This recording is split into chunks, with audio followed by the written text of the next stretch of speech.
পদবঞ্চিতদের দাবি ও অভিযোগে থাকায় নতুন নিয়োগপ্রাপ্ত ৮ জেলা প্রশাসকের নিয়োগ বাতিল করা হয়েছে। জেলাগুলো হলো লক্ষ্মীপুর, জয়পুরহাট, কুষ্টিয়া, রাজশাহী, সিরাজগঞ্জ, দিনাজপুর, রাজবাড়ী ও শরীয়তপুর। এই ৮ জেলায় নিয়োগপ্রাপ্তরা তাদের পূর্বের পদে দায়িত্ব পালন করবেন। সেই সাথে ৪ জেলার ডিসি পদে রদবদল আনা হয়েছে।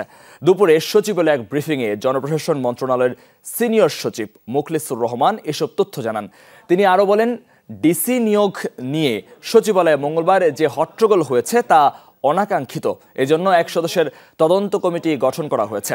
সেই কমিটি ৭ দিনের মধ্যে প্রতিবেদন জমা দেবে। সিনিয়র সচিব বলেন, নিয়োগপ্রাপ্ত নতুন ডিসিদের বিরুদ্ধে আসা অভিযোগগুলো যাচাই বাছাই করা হচ্ছে।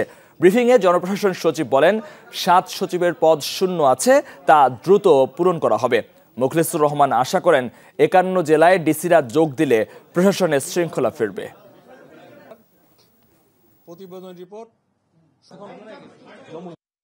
ইমিডিয়েট যেটা হয়েছে, অলরেডি ৮ জন ডিসিকে তার নিয়োগ বাতিল করা হয়েছে। এই 2 দিনের 2টা লিস্টে আমরা ৫৯ জন ডিসিকে পোস্টিং দিয়েছি।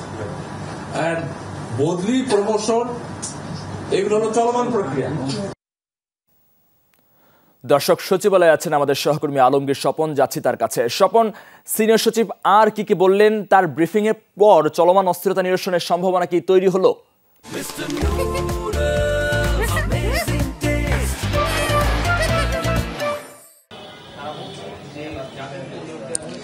মধু, যেটি হলো যে আপনার ৮ জেলায় যে ডিসি তাদের বাতিল হয়েছে এবং ৪ জেলায় রদবদল হয়েছে, কিন্তু এরপরও যারা বিক্ষুব্ধ ছিলেন, গত কাল থেকে যারা প্রতিবাদ জানিয়ে আসছিলেন, হট্টগোল করেছেন, তারা কিন্তু এখন এই যে ৮ জনের বাতিল কিংবা রদবদল এটিকে তারা এখনো মেনে নিচ্ছে না। তারা বলছেন যে ৫৯ জনকে যে প্রজ্ঞাপন দেওয়া হয়েছিল তার পুরোটাই বাতিল করতে হবে অথবা বেশি করে সংশোধন করতে হবে। তো সেই জায়গা থেকে তারা এখন আপনার এই জনপ্রশাসন সচিব তার রুমে বিক্ষুব্ধরা কিন্তু এখনো আছেন। তারা তাদের যুক্তিগুলো তুলে ধরছেন, জনপ্রশাসন সচিবও তার কথা বলছেন। তো এর আগে জনপ্রশাসন সচিব আমাদের যেটি জানিয়েছেন যে মানে ডিসি নিয়োগকে কেন্দ্র করে এর আগে কখনো কিন্তু এরকম হট্টগোল বা অনাকাঙ্ক্ষিত ঘটনা ঘটে নাই।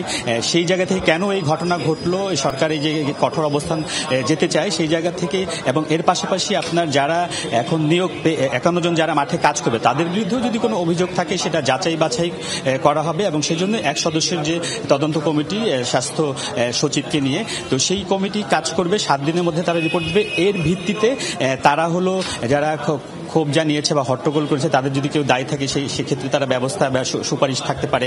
আবার ৫১ জন যারা এখন মাঠে চলে যাবেন যোগ দিতে, কেননা দীর্ঘদিন ধরেই কিন্তু মানে মাঠ প্রশাসনের অবস্থা ভালো না, সেখানে অনেক জেলায় ডিসি নেই, ২৫ জেলায় প্রত্যাহার হয়েছিল।